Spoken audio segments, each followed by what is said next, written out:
नमस्कार, HNN news में आपका स्वागत है। मैं हूं आपके साथ नम्रता शर्मा। आइए नजर डालते हैं खबरों पर। राजधानी स्थित बुद्धदीप बुद्ध विहार जी सेक्टर अयोध्या नगर में वर्षावास के पावन अवसर पर महिला मंडल के द्वारा भोज का आयोजन किया गया, जिसमें मुख्य रूप से साग के पुत्र थेरो सागर भंते, राहुल भन्ने, रतन बोधी भंते, अधिवक्ता भीम प्रकाश गौतम, अध्यक्ष किरण कुमार राउतकर एवं कोषाध्यक्ष अनिल माटिल उपस्थित रहे। वर्षावास के पावन अवसर पर बौद्ध समाज के परिवार सम्मिलित हुए। वहीं साग के पुत्र थेरो सागर भंते ने बताया कि बौद्ध समाज में वर्षावास के पावन अवसर पर भोज का आयोजन एक महत्वपूर्ण प्रथा है, जिसमें स्थानीय उपासक वर्षावास कर रहे हैं। भिक्षुओं को भोजन और अन्य आवश्यक वस्तुएं भेंट करते हैं, जिसमें सामूहिक भिक्षु संघदान कहा जाता है। ये भिक्षुओं के लिए ध्यान, अध्ययन और साधना के 3 महीने के दौरान उनकी सेवा करने का एक तरीका है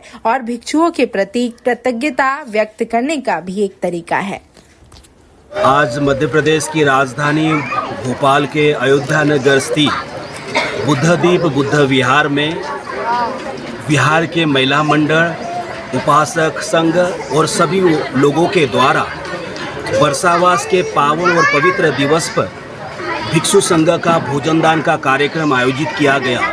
और ये बौद्ध परंपरा रही है कि वर्षावास के दिनों में भिक्षु संघ को अपने घर में बुलाकर भोजन दान करवाए, चिवर दान करवाए, अष्टपरिष्कार दान करवाए और भिक्षु संघ का स्वागत करवाए। इस प्रकार की परंपराएं बौद्ध धर्म में ये 2500 साल पहले से भगवान बुद्ध ने इसकी शुरुआत की थी। और भगवान बुद्ध स्वयं भी एक जगह पर रहकर वहाँ लोगों के सुख और शांति के लिए भगवान बुद्ध अपना धम्म का मार्ग का उपदेश देते थे और अनेक लोग उसका लाभ लेकर निब्बान को प्राप्त होते थे, दुख मुक्त होते थे। उसी परंपरा का जतन करते हुए आज अयोध्या नगर के बौद्ध उपासक उपासिकाओं के द्वारा अपने हाथों से बनाए हुए भोजन दान को भिक्षु संघ को अर्पित करके उन्होंने एक महान पुण्य कर्म किया, दान कर्म किया। और ये आज से ही नहीं, विभिन्न सालों से ये परंपराएं अयोध्या नगर के बौद्ध विहार के महिला मंडल, यहाँ के उपासक वर्ग, सभी लोग इस परंपरा का जतन करते आ रहे हैं। जहाँ पर धार्मिक माहौल हो, जहाँ पर धार्मिक बातें हो, जहाँ पर धार्मिक वातावरण हो, ऐसे जगह पर हमेशा एक सकारात्मक ऊर्जा मिलती है। एक सकारात्मक ऊर्जा के साथ व्यक्ति अपने मन के सारे दुख दर्दों को भूलकर कुशल कर्म करता है। ये जो इसकी जानकारी है भवन को जो तोड़ने की और जो भवन की जगह पर एक हाउसिंग बोर्ड को जो दबाव मिला है उसका कार्य करने की, इसकी जानकारी हमें भी प्राप्त हुई थी और हम यहाँ पर आए थे। फिर भंते जी से हमारी सारे विषय में अध्यक्ष महोदय सबके साथ हमारी बातचीत हुई और इन बातचीतों के अंतर्गत ये चीज़ें निकल के आई हैं कि बुद्ध विहार के साथ अन्य जो लोग हैं या अन्य समाज के जो व्यक्ति हैं उनके साथ भेदभाव की स्थिति हमें सामान्य रूप से दिखाई दे रही है। क्योंकि जिस प्रकार से भत्ते जी ने अभी बात रखी थी कि हाउसिंग बोर्ड की सोसाइटी पे अन्य प्रकार के समुदाय के समाज के लोगों के मंदिर, मस्जिद और अन्य लोगों का निर्माण है जो कि पूर्ण रूप से अवैध है। अगर हाउसिंग बोर्ड का ये कहना है कि ये जो आपका बुद्ध विहार बनाया गया है,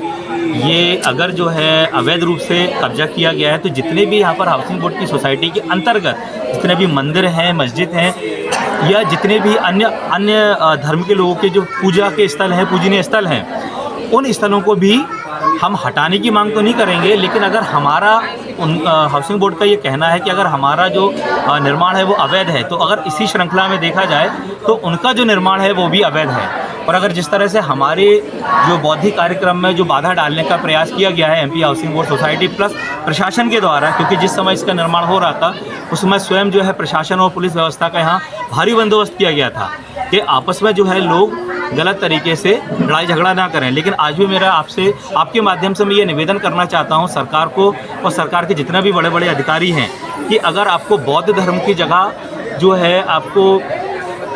अवैध, अगर आपको महसूस हो रही है या अवैध निर्माण इस पर आपको लग रहा है, तो जितने भी मंदिर बने गए हैं, मैं साफ तौर पर ये बात कहना चाहता हूँ, और अगर वो हाउसिंग बोर्ड की सोसाइटी पे बने गए हैं तो आप उनको भी निश्चित रूप से खाली करवाइए।